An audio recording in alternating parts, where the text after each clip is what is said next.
السلام عليكم ورحمة الله وبركاته. بسم الله الرحمن الرحيم. الحمد لله رب العالمين. اللهم صل على محمد وعلى آل محمد.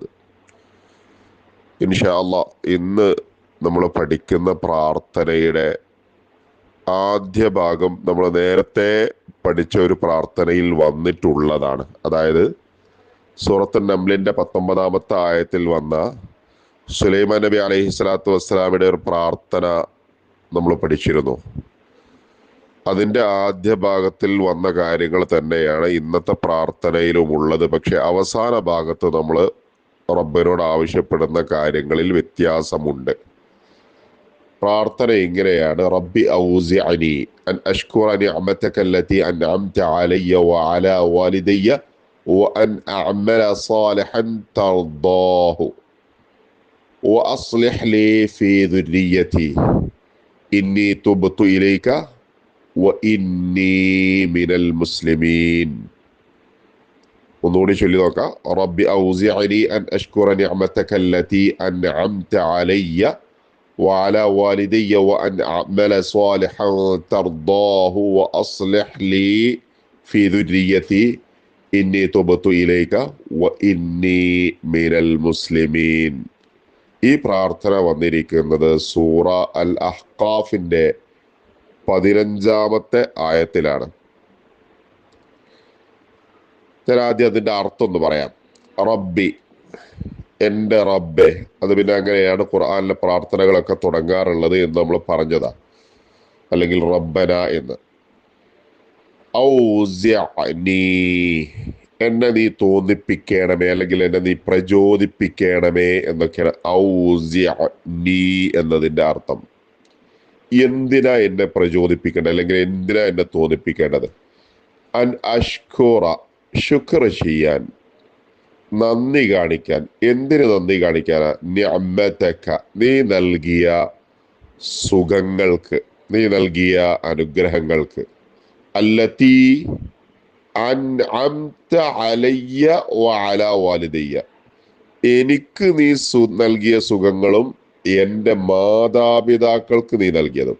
അലയ്യ, എൻ്റെ മേൽ നീ നൽകിയിട്ടുള്ള നിഅമത്ത്. അൻഅംത അലയ്യ വഅലാ വാലിദയ്യ, എൻ്റെ മാതാപിതാക്കളുടെ മേലും. ഈ പ്രാർത്ഥന നേരത്തെ പഠിച്ചതാട്ടോ നമ്മൾ. ഇതിൻ്റെ ആദ്യ ഭാഗം, ഈ പറയുന്ന ഭാഗങ്ങളൊക്കെ നേരത്തെ പഠിച്ച പ്രാർത്ഥനയിൽ വന്നതാണ്. വഅൻ അഅമല, രണ്ടാമത്തത് എനിക്ക് പ്രചോദനം നൽകേണ്ടത് എന്താ അറിയാമോ?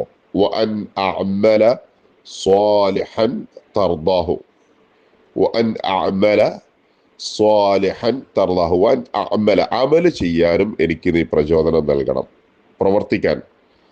എന്ത് പ്രവർത്തിക്കാൻ? സ്വാലിഹൻ, സൽക്കർമ്മം. അതും എങ്ങനെയുള്ളത്? തർദാഹു, നിനക്ക് തൃപ്തിയാകുന്ന, ഞാൻ ചെയ്യുന്ന കർമ്മങ്ങൾ നിനക്ക് തൃപ്തിയുള്ളതാണ്. അങ്ങനെ നിനക്ക് തൃപ്തിയുള്ള കർമ്മങ്ങൾ ചെയ്യാൻ എനിക്ക് പ്രചോദനം നൽകണം, എനിക്ക് എന്നെ തോന്നിപ്പിച്ചു തരണം. നീ നൽകിയ നിഅമത്തുകൾ, എനിക്കും എൻ്റെ മാതാപിതാക്കൾക്കും നൽകിയ നിഅമത്തുകൾ എങ്ങനെ ആസ്വദിക്കുക എന്നതിലപ്പുറം, അനുഭവിക്കുക എന്നതിലപ്പുറം അതിന് നന്ദി കാണിക്കാൻ എന്നെ തോന്നിപ്പിക്കണം. നിനക്ക് തൃപ്തിയുള്ള കർമ്മങ്ങൾ ചെയ്യാനും എന്നെ തോന്നിപ്പിക്കണം എന്ന പ്രാർത്ഥിക്കുന്നത്. ഇതുവരെയാണ് നേരത്തെ സുലൈമാൻ നബി അലൈഹി സ്വലാത്തു വസ്സലാമയുടെ പ്രാർത്ഥനയായി നമ്മൾ പഠിച്ചതിൽ വന്നിട്ടുള്ള ഭാഗം. അവിടെ അതിനുശേഷം വേറെയും ഭാഗം വന്നിരുന്നു. വദ്ഖിൽനി ബിറഹ്മതിക ഫി ഇബാദിക സ്വാലിഹീൻ എന്ന് വന്നിരുന്നു. ഇവിടെ പക്ഷേ ശേഷം വരുന്നത് അതല്ല. ശേഷം വരുന്നത് മറ്റൊരു കാര്യമാണ്. വഅസ്ലിഹ് ലീ ഫീ ദുർരിയതി, അസ്ലിഹ്, നീ നന്നാക്കി തരണമേന. അസ്ലഹ എന്ന് പറഞ്ഞാൽ നന്നാക്കിന, സ്വാലിഹാക്കിന, നല്ലതാക്കി, നല്ലതാക്കി തരണം, നല്ലതാക്കി തരണേ എന്ന, സ്വാലിഹാക്കി തരണമെന്ന. ലീ, ആർക്ക്? എനിക്ക്. എവിടെ? ഫീ ദുർരിയത്തി, എൻ്റെ ദുർരിയത്തിൽ. ദുർരിയത്ത് എന്ന് പറഞ്ഞാൽ സന്താനങ്ങൾ. ഫീ ദുർരിയത്തി, എൻ്റെ ദുർരിയത്തിൽ, സന്താനങ്ങളിൽ.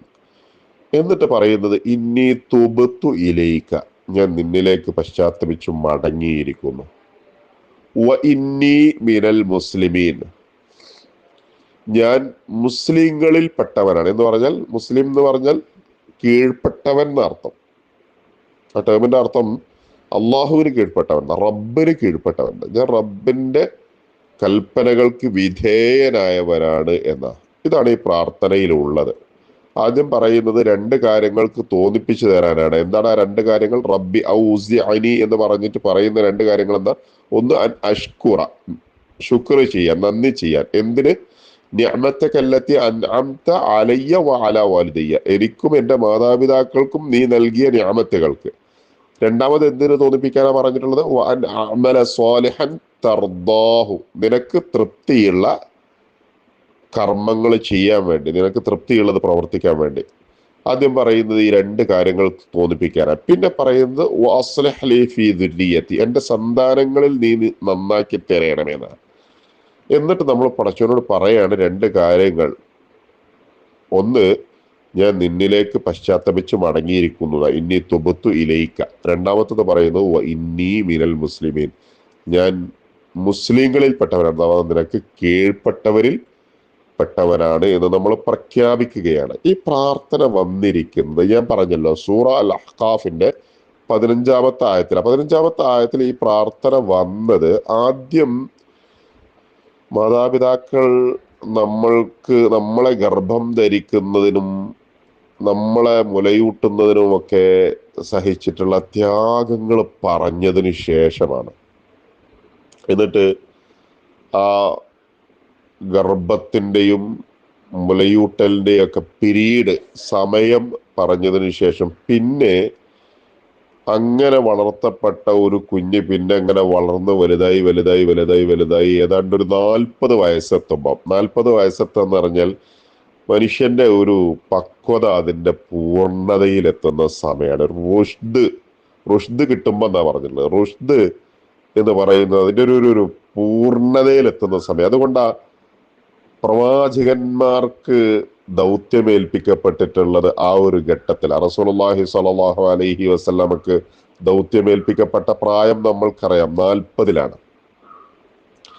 അതാ ഒരു പക്വതയുടെ ഒരു 33 മുതൽ യുവത്വത്തിന്റെ ഒരു ഒരു ഒരു ആ ഒരു പക്വത ഇങ്ങനെ ആരംഭിച്ചു പോയിട്ട് അതായത് ഒരു പൂർണ്ണത എത്തുന്ന സമയം 40 എന്ന് പറഞ്ഞാൽ മനുഷ്യൻ കൃത്യമായി കാര്യങ്ങളെക്കുറിച്ച് ചിന്തിക്കുകയും കാര്യങ്ങൾ മനസ്സിലാക്കി ഗൗരവത്തോടുകൂടെ ചെയ്യുകയും ഒക്കെ ചെയ്യുന്ന ഒരു സമയമാണ്. വിവേകത്തോടുകൂടെ, കേവലം വികാരങ്ങൾക്ക് അടിമപ്പെടാതെ വിവേകത്തോടുകൂടെ കാര്യങ്ങൾ ചിന്തിച്ച് ചെയ്യുന്ന ഒരു പക്വതയുടെ സമയമാണ് സത്യത്തിൽ ഈ 40 എന്ന് പറയുന്നത്. 40-ലെത്തി നിൽക്കുമ്പം മേലോട്ട് നോക്കുമ്പം തന്നെ വളർത്തി വലുതാക്കിയ മാതാപിതാക്കളുണ്ടാകും, എനിക്ക് വേണ്ടി കുറെ കഷ്ടപ്പെട്ടിട്ടുള്ള. താഴേക്ക് നോക്കുമ്പം തൻ്റെ സന്താനങ്ങളും ഉണ്ടാവും. തനിക്ക് ആരോടാണോ ഉത്തരവാദിത്തമുള്ളത്, പടച്ചതമ്പുരാൻ നമ്മെ ഏൽപ്പിച്ചിട്ടുള്ള ഉത്തരവ്, നമ്മളതല്ലല്ലോ അതൊന്നും മക്കൾ എന്ന് പറഞ്ഞാൽ. പടച്ചവൻ തൽക്കാലം പടച്ചവന്റെ പടപ്പുകളെല്ലാം നമ്മളുടെ മക്കൾ എന്ന് പറഞ്ഞാൽ നമ്മളെ പടച്ചവനെ ഏൽപ്പിച്ചെന്നതാ. പടച്ചവന്റെ പടപ്പുകളിൽ ഒരു കൂട്ടരെ ഉത്തരവാദിത്തമായിട്ട് ഏൽപ്പിച്ചതാ, വെറുതെ ഏൽപ്പിച്ചെന്നൊന്നുമല്ല. കൃത്യമായ ഉത്തരവാദിത്തം എന്താണ് ആ കുട്ടികളുടെ എങ്ങനെയാണ് വളർത്തേണ്ടത് എന്നുള്ളത്.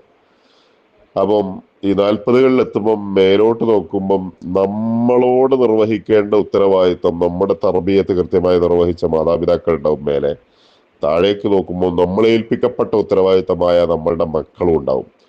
ആ ഒരു ഘട്ടത്തിൽ അവർ പ്രാർത്ഥിക്കുന്ന ഒരു പ്രാർത്ഥനയായിട്ടാണ് ഇത് പറയുന്നത്. ഒന്ന്, ഞങ്ങളുടെ മാതാപിതാക്കൾക്കും ഞങ്ങൾക്കും നൽകിയ നിഅമത്തുകൾക്ക് നന്ദി കാണിക്കുവാനും നിനക്ക് തൃപ്തിയുള്ള പ്രവർത്തനങ്ങൾ ചെയ്യാനും ഞങ്ങളെ തോന്നിപ്പിക്കണമേന്ന്. രണ്ട്, ഞങ്ങളുടെ മക്കളെ നന്നാക്കാൻ, ഞങ്ങളുടെ മക്കളിൽ നീ നന്നാക്കി തരയണമേ എന്ന.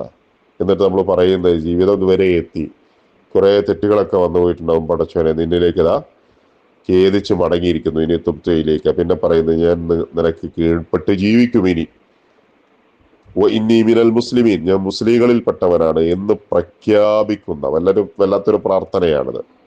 എന്നിട്ട് ഈ പ്രാർത്ഥന പറഞ്ഞതിന് ശേഷം തൊട്ടടുത്ത ആയത്തിൽ 16-ാമത്തെ ആയത്തിൽ പടച്ചവൻ പറയുന്നുണ്ട്, ഈ ആളുകളുണ്ടല്ലോ ഇവരുടെ സൽക്കർമ്മങ്ങളെ പടച്ചവൻ സ്വീകരിക്കുന്നു പറയുന്നുണ്ട്.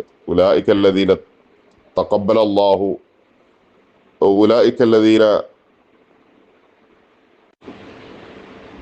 ഉലൈകല്ലദീന നതഖബ്ബലു അൻഹും അഹ്സന മാ അമിലുന. അവരിൽ നിന്ന് നാം സ്വീകരിക്കുന്നതാണ്. അള്ളാഹു സ്വീകരിക്കുന്നത് നാം സ്വീകരിക്കും അവരുടെ ഏറ്റവും നല്ല കർമ്മങ്ങളെ എന്ന് മാത്രമല്ല, അവർ ചെയ്തു പോയ തെറ്റുകൾ അള്ളാഹു വിട്ടുകൊടുക്കുകയും ചെയ്യും. എന്ന് പറയുന്നുണ്ട്. അവരുടെ തെറ്റുകളെ നാം വിട്ടുകൊടുക്കുന്നത്. അതായത് അവർ ആ ഒരു ഘട്ടത്തിലെത്തുമ്പോൾ ഇങ്ങനെ പുറകോട്ട് തിരിഞ്ഞു നോക്കി ചെയ്തു പോയ തെറ്റുകളിൽ നിന്നൊക്കെ പശ്ചാത്തപിച്ചു മടങ്ങി എന്ന് പ്രഖ്യാപിക്കുകയും നിങ്ങൾ നിനക്ക് കീഴ്പ്പെട്ടവരാണ് എന്ന് പ്രഖ്യാപിക്കുകയും ചെയ്യുന്നുണ്ടല്ലോ. അവർക്ക് നാം അവരുടെ വീഴ്ചകൾ വിട്ടുകൊടുക്കുകയും ചെയ്യും. എന്ന് മാത്രമല്ല, ഫി അസ്ഹാബിൽ ജന്ന, അവരെവിടെ ആയിരിക്കും? സ്വർഗത്തിലായിരിക്കുമെന്ന്, സ്വർഗക്കാരുടെ കൂട്ടത്തിലായിരിക്കുമെന്ന് ഈ പ്രാർത്ഥന നിർവഹിക്കുന്ന ആളുകളെ കുറിച്ച് പറഞ്ഞതിന് ശേഷമാണ് ഖുർആൻ അത് പറയുന്നത്. അല്ലാഹു സുബ്ഹാനഹു വ തആല മനസ്സറിഞ്ഞുകൊണ്ട് ഈ ഒരു പ്രാർത്ഥന നിർവഹിക്കാൻ നമ്മെ അനുഗ്രഹിക്കുമാറാവട്ടെ. അസ്സലാമു അലൈക്കും വറഹ്മത്തുള്ളാഹി വബറകാതുഹു.